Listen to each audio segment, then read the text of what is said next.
Next up, when Raymond Donald Hong was back in New York City to visit with friends, he found himself yet again in the middle of the same-sex marriage debate, when Marriage Equality New York held a rally in response to the people of Maine who just voted to ban gay marriage with a state referendum. With the self-righteous advocates' ongoing successes denying equal rights to the minority, we look to some heartening words from Cathy Marino-Thomas and Zacchi as they talk to Raymond about New York's attempt to get same-sex marriage passed in the New York State legislature. This is Raymond Donald Hong.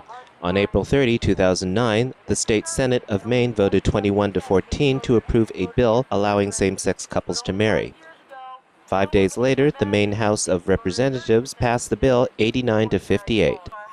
And on May 6, Governor Baldacci signed the bill into law, making Maine the sixth state allowing gay marriage. But the next day, opponents of same-sex marriage launched a people's veto campaign to put the issue on the state ballot and permitting voters to overturn the bill. On November 3, Maine voters decided with a vote of 300,000 to 267,000 to repeal the gay marriage bill. Same-sex marriage supporters came out to protest in cities across the United States in response to the vote in Maine. Marriage equality is a civil rights issue, and that you can never leave it to the majority of people to vote on an issue that affects a minority of people.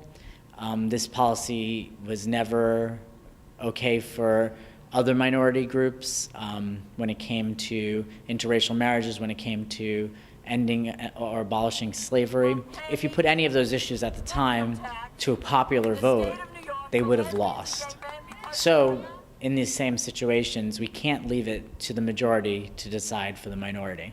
Well, there are a couple of things wrong with voting on a minority's civil rights. In and of itself, that is the wrong way to go. That's the wrong policy. You shouldn't. This country was built on the rights of minorities. That's what we were founded on, and I think that we've come along. We've moved away from the basic principles of our country. Chad Gilkison and Scott Parrish have been a couple for 14 years.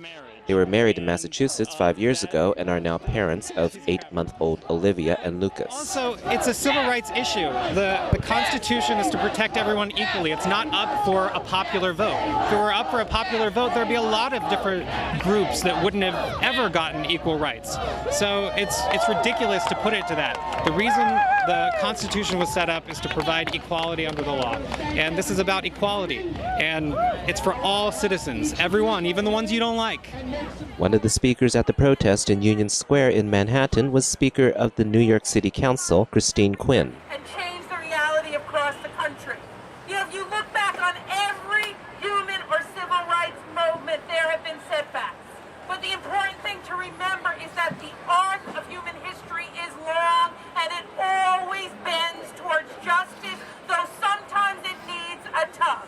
And that is what tonight is about, accepting a setback but moving forward to change it as we've done so many other times before. So thank you for coming out and thank you for not accepting this reality as permanent, but just a one moment in time that we all have the power to change, and the best way to send a message that this is not permanent. And Maine is the second state, in addition to California, where the voters defeated same-sex marriage. You know, morale is a big thing that is way down from those two votes. Self-worth comes into question. Just the humanity of it all is definitely in question. You know, I think that we need other minority groups to realize that today it's us, but tomorrow it could be them. And I think that change will come when people realize that we all have to stick together, even if we don't agree. We agree on one thing. We agree that we should all have the right to choose for ourselves what our life should be. And I think that if we can just reach out to our fellow humans and speak to the humanity of the situation, they would agree that it could be any minority at any point. It's right now in history, it's the LGBT community. Opponents of same-sex marriage, such as Don Grundman of San Leandro, California, argue that allowing gay marriage opens the door to forcing schools to teach about homosexuality. Well, homosexual marriage is not an end in itself. I grew up on books such as See Dick and Jane Run Home to Mommy and Daddy. Once homosexual marriage is legalized, there'll be lawsuits immediately which will claim that such books are discriminatory because they don't say man and man or woman and woman. So you're going to have a mass legalized indoctrination of children, because all textbooks will be mandated to be changed from kindergarten all the way through school, at every level, to state the new reality that all things homosexual are equal to all things, if not better than, all things heterosexual. So that will be an attack against our children. We're going to defend our children from that mass indoctrination, mass attack against them. There's a certain level of tolerance that I keep on coming back to that you have to live in America. And other people's rights ends where it starts to inflict upon yours. And right now, this is our family. Our family extends through the four of us, and we deserve the same equal rights. Has nothing to do with that. Has nothing to do with what we're pushing on school children or what. We exist, we're a family. As long as they're talking about being in America and being a tolerant citizen, if that's what it's about, and being in school, then yes, that's what you should teach. You should teach tolerance for the many different people who are here. Even tolerance for different people of different religions. So I want to teach our kids to be tolerant of people like that, and to know that there are other people out there who have differing opinions. And New York State is the next beacon of hope for gay marriage supporters, since it has a similar bill that is still waiting for passage by the state Senate.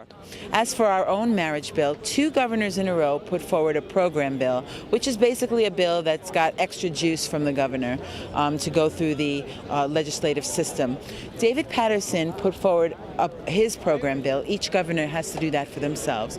And our assembly voted on it again and passed it again with more of a positive vote. Our Senate has yet to vote on it. Our Senate is a little dysfunctional here in New York, and some of that was not due to the fact that it was a marriage equality bill, it was just their own dysfunction.